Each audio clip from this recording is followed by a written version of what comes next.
ఏం చేశారండి మీ మీ సీతాఫల మండిలో? చేశారు అనంటే నేను 80% వరకు డెవలప్‌మెంట్ వర్క్స్ చేయగలిగాను. హ్మ్. అంటే మా సికింద్రాబాద్ ప్రాంతం సీతాఫల్ మండి సీతాఫల మండి. ఏదైతే ఉందో అది హ్మ్. పాత ఓల్డ్ ఏరియా అండి. చాలా ఓల్డ్ ఏరియా. చాలా మంది సింగిల్ వుమెన్ ఉంటారు. అవును. భర్త చనిపోయిన వాళ్ళుంటారు. లేదంటే ఫ్యామిలీ సపోర్ట్ లేని వాళ్ళేదైనా చేసుకోవాలని సొంతంగా ఆలోచన ఉన్న వాళ్ళుంటారు. వాళ్ళందరికీ సెట్విన్ ద్వారా మేము చాలా అంటే కోర్స్ ఇప్పించి వాళ్ళని ట్రైన్ జేయడం జరిగింది. జాబ్స్ ఇప్పియడం జరిగింది.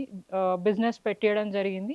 హ్మ్. సో, నాకొక అసంతృప్తి ఏందుందంటే ఒకటే ఒక వర్క్ ఇప్పటికి కంప్లీట్ కాలేదు. హ్మ్. అంటే మనకి వర్షాకాలం టైంలో నాలా ప్రాంతాలలో మనకి బాగా అవును. వర్షాలొస్తుంటాయి. సెకండ్ టర్మ్‌లో టర్మ్ అయిపోతున్న టైంలో నాకు ఎందుకో డెఫినిట్‌గా నాలా డెవలప్ చేసుకోవాలి. ఎందుకంటే మనకి ఎస్ఎన్‌డీపీ, ఎస్ఆర్‌డీపీ అవును. స్ట్రాటజిక్ నాలా స్టార్టెడ్. డెవలప్‌మెంట్ అవును. అవవుతుంటే నా దగ్గర గూడా జేసుకోవచ్చు కదా! అని నేను స్టాండింగ్ కమిటీలో 9.95 క్రోర్స్ నేను వర్క్ పెట్టుకొని దానికి శాంక్షన్ తీసుకున్నాను. అది 2022లో శాంక్షన్ అయింది. దానికి కొన్ని టెక్నికల్ రీజన్స్ వల్ల మనకి కాంట్రాక్టర్స్ హ్మ్. మనకు తెలుసు చిన్న ఏరియాలో వర్క్ చేయాలంటే కొద్దిగా ఇబ్బంది.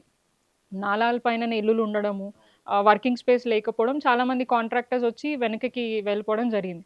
ఆ ఒక్క వర్క్ జరుగుంటే నేను ఖచ్చితంగా 95% వరకు డెవలప్‌మెంట్ చేయగలిగిన అన్న ఒక హ్యాపీనెస్ ఒకటి